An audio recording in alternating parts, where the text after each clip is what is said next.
Hi, friends. Welcome to Enlightened World Network. Dr. Ruth Anderson here with a meditation a day. Today, our beautiful guest meditator is Sharon Carne. She comes to us from Canada, and we're so excited to hear her beautiful bowls today. And let's go ahead and get started if you're ready, Sharon. Thank you, Ruth. This is a theme that has been showing up in my life recently about the incredible inner wisdom we have inside of us. And the not only the inner wisdom we have inside of us, but how those guides and angels outside of us connect with us in that inner hearing space. And so the purpose of today's meditation is to connect with that inner wise one of yours, to create an inner connection, deepen a connection that already exists, and open the ears to listen. I first started this meditation for myself, oh gosh, probably about 20 years ago. And I had a choice that both were incredible choices to continue on one learning path while another learning path was opening for me. And I was really drawn to that. And I wasn't sure which one to take because I loved both of them, but I could only do one. And so I had gone in and I had meditated and nothing was really working. So what I did is the idea appeared, of course, when it's always there, when it's needed, to connect with my inner wise one. And so that is the meditation that I would like to take you through today to connect with your inner wise one. And then I can share a little bit about how that inner wise one appeared for me after we've done the meditation. And it's such a beautiful, beautiful opportunity. Now, when we get to the point of conversing with the inner wise one, my voice will be quiet for a little bit and I have my beautiful, I call this singing bowl Gabriel's voice, and Archangel Gabriel, and it is beautiful. To me, it represents perfect harmony in the heart. The feminine energy of the silver on the outside, the beautiful gold in the inside, which represents the masculine. So here we have complete integration connection of the inner masculine and feminine in angelic harmony. So that beautiful voice will accompany you when we get to that point of the meditation where you have a few moments with your inner wise one. Now, one thing before we get started to consider, before we go into the meditation, is to spend a moment contemplating what you might want to ask your inner wise one. Do you have a question burning in your heart right now? It can be a big question. My question felt very big because it was two important directions. My inner wise one sent me in the direction that changed my life, really changed my life. So it can be a big question like that, or it can be a very simple question. What a choice you have today, or a simple thing that you would like some extra guidance on. So take a moment to consider what you might want to ask. If there is no burning question, another thing you might want to consider is the opportunity to create a relationship with how this inner wise one shows up for you. There have been many times when I've gone into this same meditation, and often my inner wise one will come forward towards me with a different image. That image always has to do with supporting what wisdom. Often the inner wise one will tell me what I need to know without even me asking a question because I didn't have a clue what question to ask anyway. So sometimes that can happen. And when I've guided others through this meditation, some of the most beautiful connections have happened. So just be open, be in your heart, and be curious about connecting with this beautiful part of the wonderful, open hearted inner you. So let's just, as we begin, let's just wiggle a little bit in the seat you're sitting in or lying down, making yourself comfortable. And as you're doing that, just begin to bring your awareness to your breath, breathing in and breathing out, connecting with that wonderful life force energy, breathing in and breathing out. And as you continue to settle into the beauty of the breath and the sensation of the breath, you begin to notice that all of a sudden you have just appeared in your favorite sacred place in nature.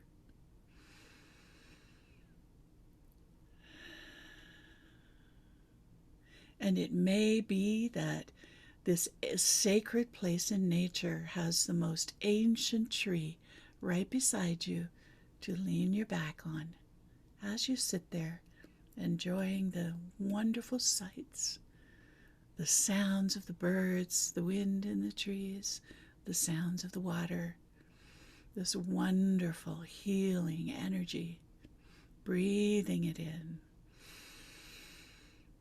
settling into this sacred place, becoming more and more connected, feeling the earth underneath you, the ancient tree at your back,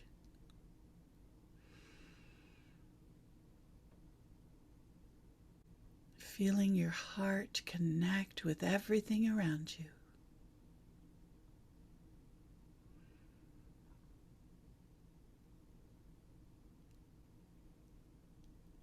And as you breathe in the beautiful healing energy of this sacred space, you notice there's a path in front of you that begins far off in the distance and ends at your feet in front of you.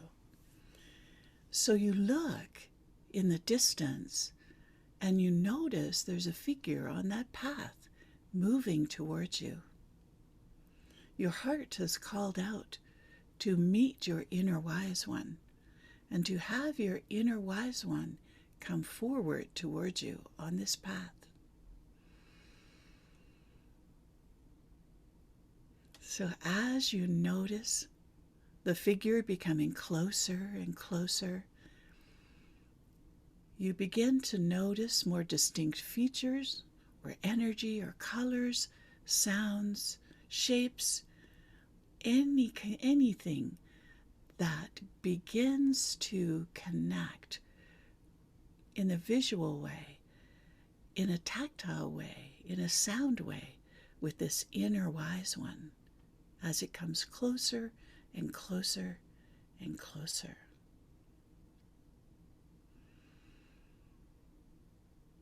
And as this inner wise one stands or sits or appears in front of you, you feel this beautiful, loving, unconditional love coming from this wise being. And as your hearts connect, you begin a conversation with this beautiful inner wise being. So as you explore this conversation and connection, you will hear my voice disappear and the sound of the bowl appear. My voice will return when it's time to come back.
as the sounds of the bowl fades away, you know it is time to say farewell to your inner wise one for now, knowing that that heart-to-heart connection with this wise being is always there in your heart, and you can return to this place in a breath very easily.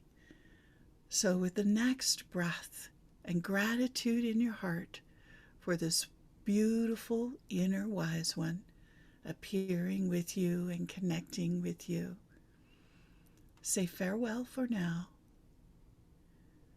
Say farewell to the beautiful healing energy of this sacred space in nature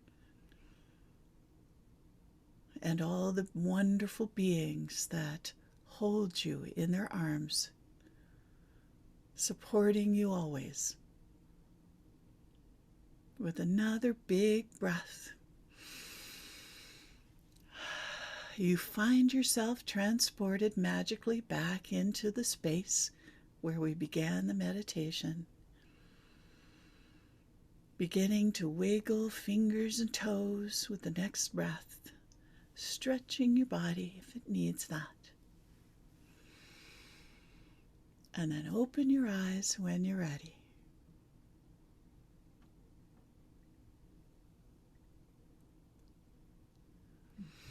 Sharon, I didn't want to come back. I know.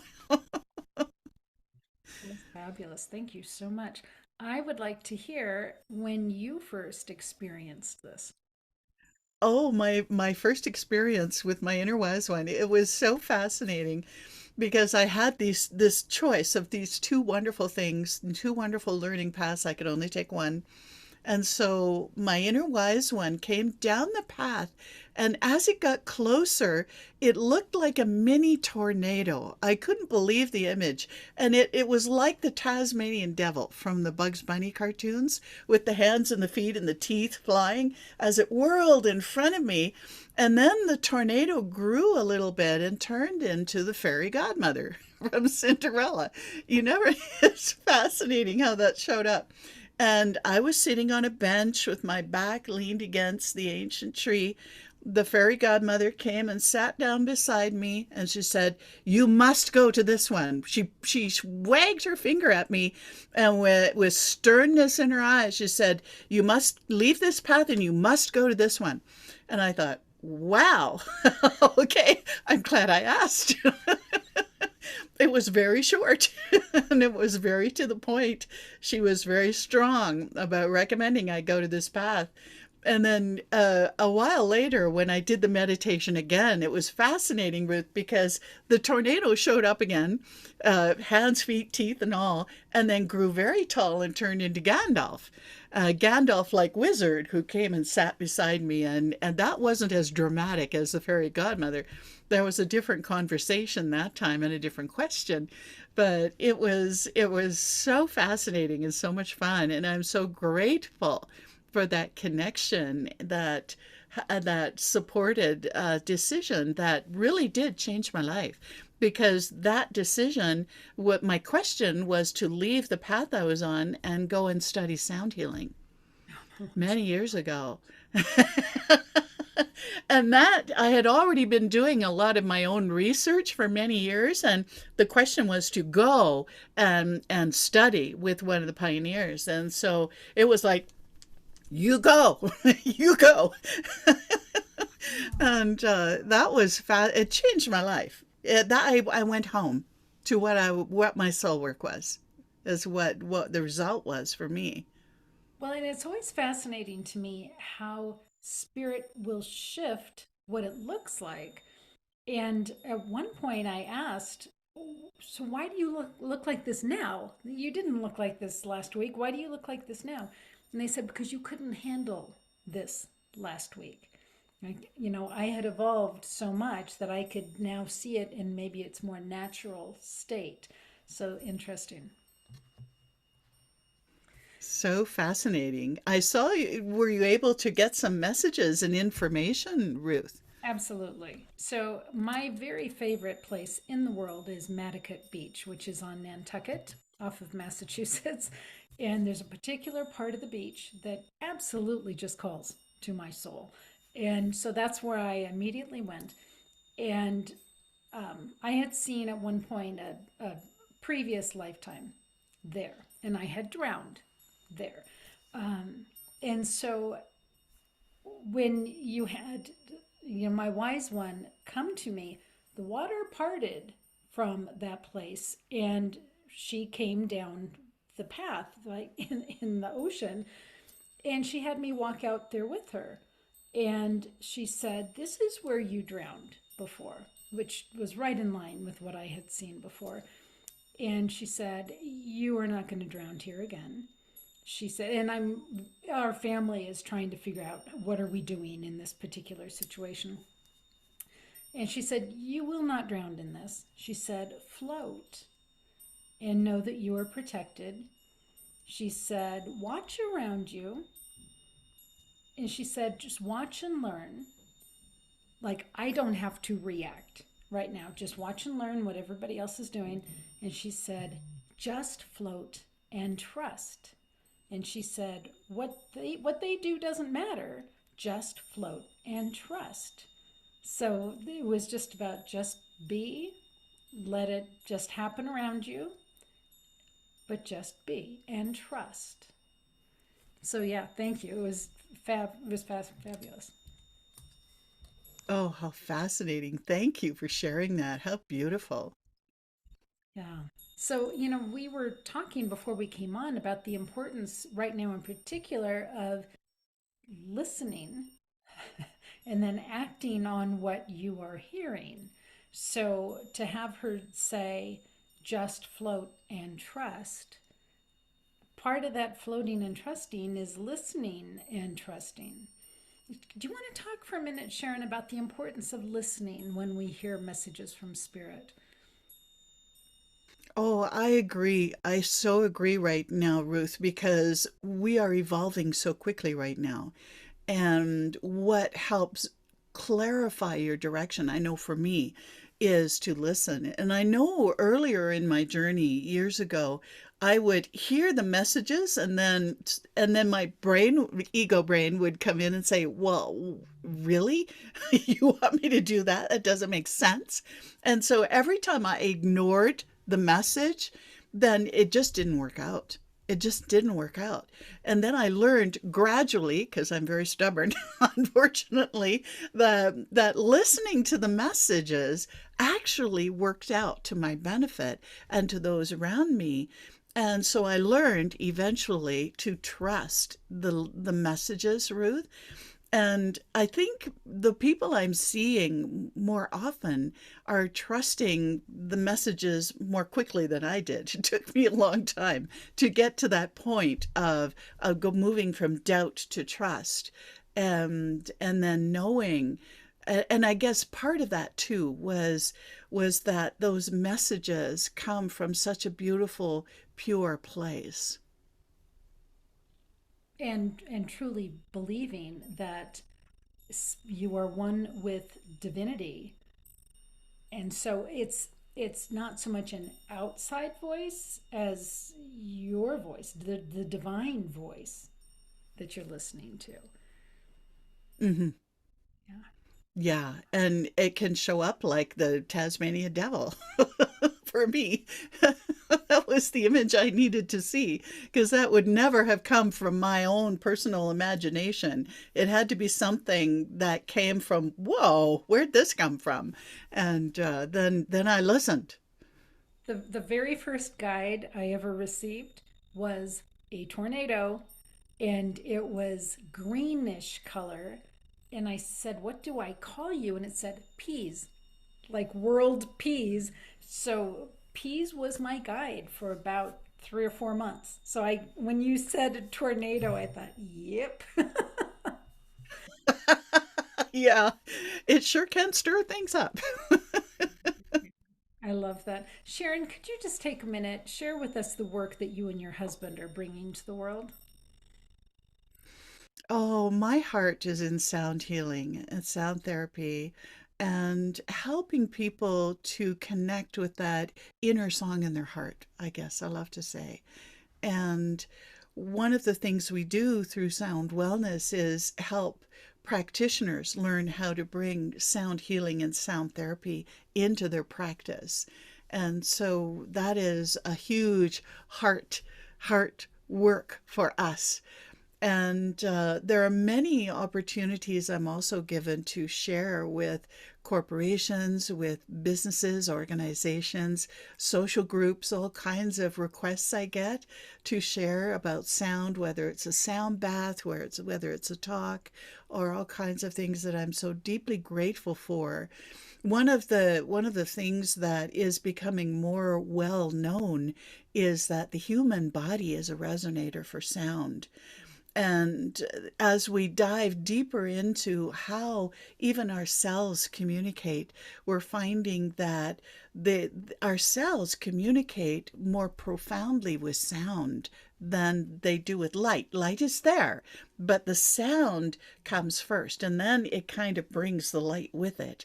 So it is a deep relationship every human being has with sound, from the inner workings of our body, from the lullabies our mother sang, from the favorite songs that we have as we are growing up, from the favorite music we listen to. We all have a relationship with sound. And as we deepen that, then the more it helps us to expand and grow. Yeah, I love that. I'm reminded of the gestational period and how babies are hearing the voices and they're hearing the body sounds and all that that connects them before they're ever seen anything. Yeah. Absolutely. The sound the fetus starts hearing at 4 months in utero. And so those other 5 months, sound is helping to grow the brain and the nervous system. So it's very much a catalyst for growth, and that also that connection into the physical world in a way, and the connection into the spiritual world. Beautiful. Hey, Sharon, if folks want to know more about you and the work that you're doing or how to connect with you, how do they do that? They can go to soundwellness.com and connect with me there. There are links to our Facebook page, Sound Wellness, and also our YouTube channel. We have all kinds of places for people to have fun, dip their toe in, and explore in a lot of different ways. Thank you so much for being here today. And our friends here at Enlightened World Network, thank you for being here. Whether you're watching right when it comes out or watching 2 months after the fact, that energy is there for you to work with. And the support is absolutely there for you 100% of the time. So take good care. God bless. We'll see you all soon. Bye now.